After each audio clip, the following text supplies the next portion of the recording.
স্বাস্থ্য সচেতন ব্যক্তি সবার আগে খাদ্য তালিকা থেকে বাদ দেয় চিনি, এরপরেই সম্ভবত যোগ করে গ্রিন টি। স্বাদ, গন্ধ, রং কোনোটিই চায়ের মতো মনে হয় না এই পানীয়ের।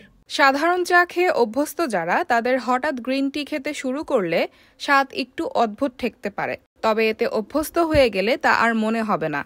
গ্রিন টি আপনার শরীর ও মনের শান্তির জন্য জরুরি। বিশ্বজুড়ে স্বাস্থ্যকর পানীয় হিসেবে উপরের দিকেই আছে গ্রিন টি এর নাম।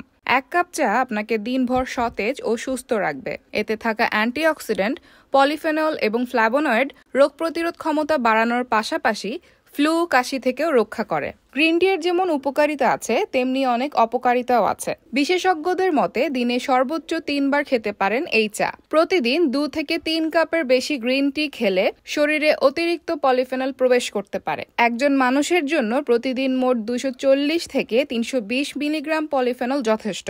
বেশি হওয়া ভালো না, তাই সীমিত করা উচিত এই চা পান।